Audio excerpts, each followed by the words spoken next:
बिस्मिल्लाहिर्रहमानिर्रहीम। मोअज़्ज़ज़ नाज़रीन, आज की कहानी के साथ आपकी होस्ट दुआ बाई साहब की खिदमत में हाजिर है।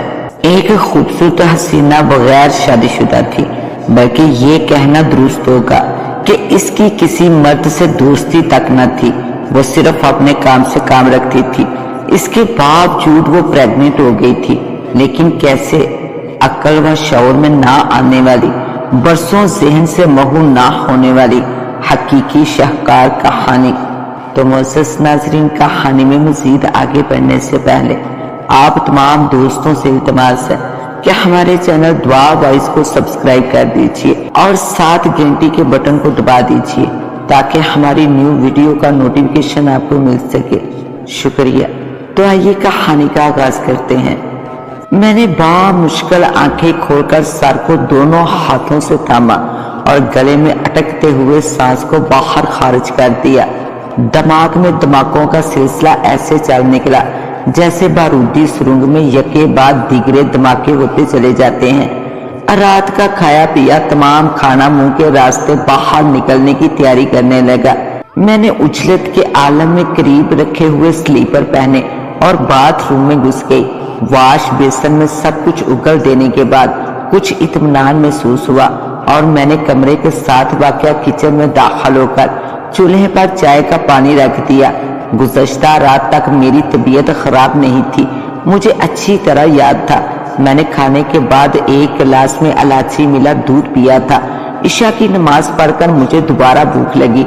मैंने एक गिलास मजीद दूध में इलायची डाली और टेरेस पर चहलकदमी के दौरान मुख्तलिफ वज़ाइफ करके आरामगाह में आ गई थी। मेरी तबीयत हशाश बशाश थी। बिस्तर पर लेटने के बाद मैंने सूरत मुल्क का विर्द किया। ये सब मेरे रोजमर्रा के मामूलात का एक हिस्सा था। मुझे नींद बहुत अच्छी आई, ताहम गैर यकीनी तौर पर फजर के वक्त मेरी आंख ना खुल सकी। ये मेरी 35 साल जिंदगी में पहली दफा हुआ था। मैंने 10 साल की उम्र में 5 वक्त की नमाज पढ़ना शुरू कर दी थी और जवानी में कदम रखने के बाद तहज्जुद पढ़ना मेरे मामूल का हिस्सा बनकर रह गया था। गुज़श्ता रात तहज्जुद के अलावा फजर के वक्त भी मेरी आंख खुलने ना पाई। मैंने खौलते हुए पानी में हस्बे जरूरत पत्ती और चीनी डालकर गैस को मजीद खोल दिया। दूध वाली चाय के मुतालिक सोचने पर ही मुझे दोबारा अबकाई का एहसास होने लगा था। मैंने सेटिंग रूम में लगी हुई घड़ी पर निगाह दौड़ाई। मुझे अपने हाथों के तोते उड़ते हुए महसूस हुए। दिन के 12 बजने वाले थे। फजर और तहज्जुद ना सही, 7 बजे सोकर उठना मेरी मजबूरी थी। 9 बजे एकेडमी की क्लासों का आगाज होता था और 8:30 बजे तमाम उस्ताजा इमारत में हाजिरी देते थे।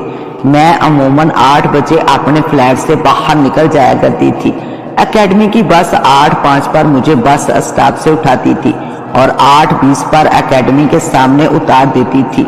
12 बजे का मतलब ये था कि मैंने आज की तमाम क्लासें मिस कर दी थी। ये मेरे साथ हो क्या रहा था? मैंने काबे को केतली में मुंतकिल किया और केतली को उठाकर सेटिंग रूम में आ गई। टेलीफोन के पास से गुजरते हुए मैंने केतली को साइड टेबल पर रखा और एकेडमी के मालूमाती ऑफिस का नंबर डायल किया। दूसरी तरफ से रिजवाना की आवाज सुनाई थी। मलक हयात एकेडमी, आपने किससे बात करनी है?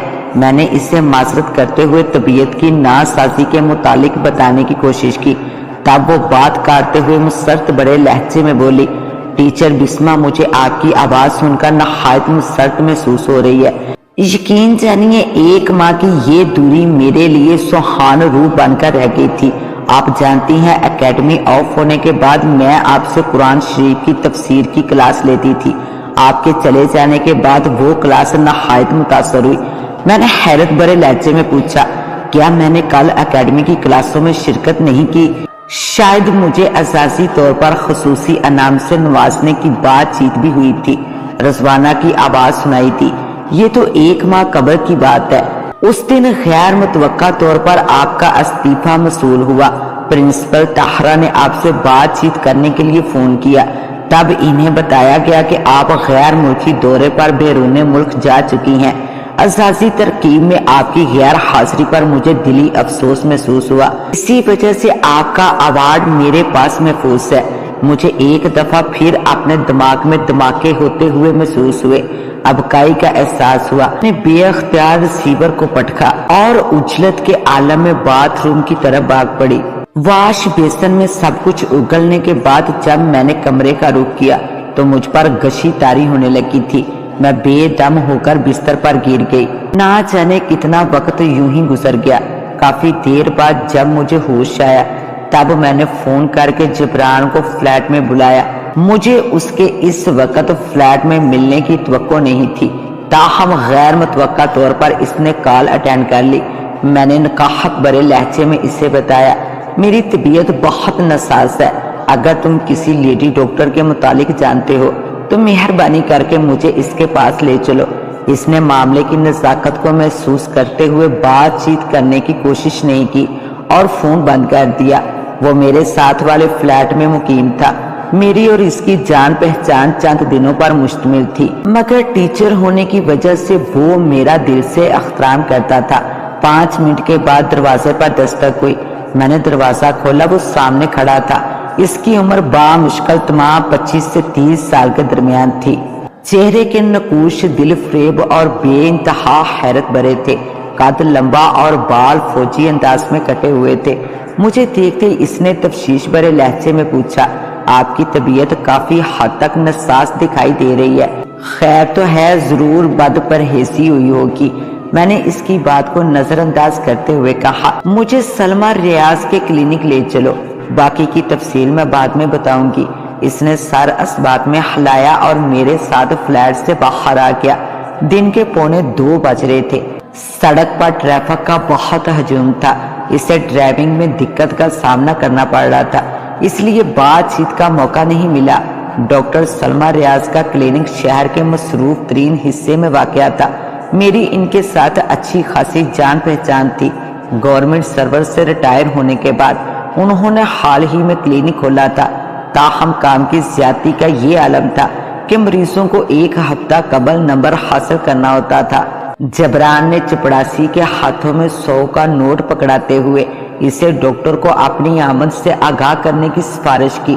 میں رشوت دینے اور لینے کے حق میں کبھی بھی نہیں تھی، لیکن طبیعت خراب ہونے کی وجہ سے مجھے اس کے متعلق معلوم نہیں ہو سکا۔ جبران نے مجھے بعد میں بتایا۔ چپڑاسی نے نوٹ کو جیب کے اندر منتقل کیا اور دروازہ کھول کر اندر چلا گیا۔ کچھ دیر بعد اس نے باہر آ کر ہمیں اندر جانے کے لیے کہا۔ ہم نے کمرے کے اندر قدم رکھ دیا۔ ڈاکٹر سلمہ 55 سے 60 کے درمیان قدم رکھتی ہوئی نہایت قابل رشک صحت کی مالک تھی۔ چہرے پر کالے شیشے والی اینک شخصیت میں روب و دبدبے کا باعث تھی۔ مجھے اندر داخل ہوتے دیکھ کر شفقت بھرے لہجے میں مسکراتے ہوئے بولی، آج غیر متوقع طور پر تمہیں کلینک میں دیکھ کر مجھے حیرت محسوس ہو رہی ہے، تاہم 3-4 دن پہلے قبل میں نے فلیٹ فون کیا تو مجھے بتایا گیا کہ تم غیر ملکی دورے پر بیرون ملک گئی ہوئی ہو۔ میں سر کو دونوں ہاتھوں میں تھام کر کرسی پر بیٹھ گئی۔ ڈاکٹر نے پریشان نگاہوں سے میری طرف دیکھا۔ جبران نے بتایا، میری طبیعت بہت خراب ہے اور مجھے شدت کے ساتھ علاج کی ضرورت ہے۔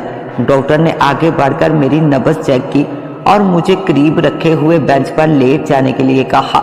ان کے چہرے پر نہایت تفتیش بھرے تاثرات تھے، تاہم میں نے کچھ پوچھنے کی کوشش نہیں کی۔ چیک اپ کے بعد انہوں نے مجھے کرسی پر بیٹھنے کے لیے کہا، پھر کاغذ پر چند ٹیسٹ لے کر جبران کے حوالے کیے اور مجھ سے مخاطب ہوتے ہوئے بولی، قبل اس وقت کچھ کہنے سے پہلے اگر ٹیسٹوں کی رپورٹ کا انتظار کر لیا جائے تو میرے خیال میں بہتر ہوگا۔ مجھے دوبارہ متلی کا احساس ہونے لگا، تاہم خالی پیٹ ہونے کی وجہ سے یہ احساس جلدی ختم ہو گیا۔ میں نے پوچھا، کیا کوئی تشویشناک بیماری ہے؟ مجھے صبح سے الٹیاں آ رہی ہیں، شاید بلڈ پریشر بھی کم ہے۔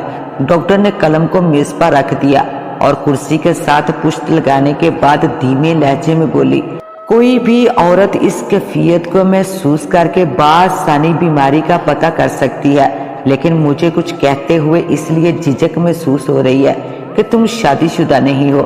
تمہارے پریگننٹ ہونے کی وجہ میرے لیے ناقابل یقین ہے۔